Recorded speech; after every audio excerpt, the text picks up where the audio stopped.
கம்பு மாவு இருந்ததுன்னா ஊற வைக்காம அரைக்காம இன்ஸ்டன்டா ஒரு கம்பு தோசை பண்ணிடலாங்க. நல்லா சாஃப்டா சூப்பரா இருக்குங்க.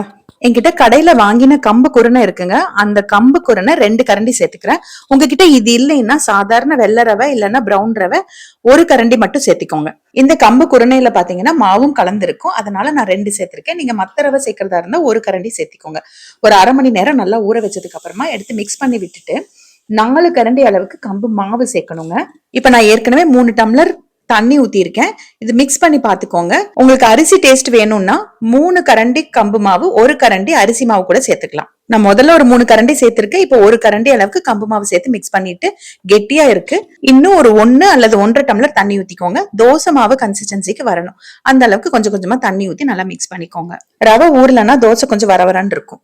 இப்போ இந்த மாவுக்கு தேவையான 1/2 ஸ்பூன் பொடி உப்பு சேர்த்துட்டு பொடி பொடியா வெட்டின வெங்காயம், கேரட் துருவினது, கொத்தமல்லி தழை கட் பண்ணது, இது எல்லாமே ஆப்ஷனல் தான்.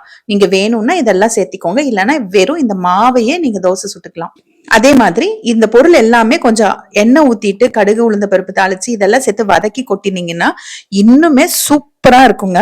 நீங்க இந்த பொருள் எல்லாம் எதுவுமே போடாம நல்லா தண்ணியா கரைச்சிட்டு ரவா தோசை மாதிரி கூட சுட்டுக்கலாங்க. சூப்பர் கிறிஸ்பியா வரும். நான் இன்னைக்கு வெங்காயம், கேரட், கொத்தமல்லி தழை எல்லாம் சேர்த்ததுனால ரொம்ப லேசா ஊத்த முடியாது, அதனால கொஞ்சம் திக்கா ஊத்திட்டு 1 ஸ்பூன் எண்ணெய் ஊத்திட்டு ஒரு சைடு வெந்ததுமே இன்னொரு சைடு திருப்பி போட்டு எடுத்துக்கோங்க.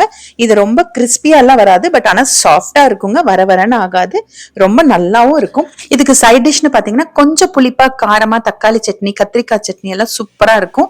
ஆனா இன்னைக்கு நான் தேங்காய் சட்னி தாங்க பண்ணேன்.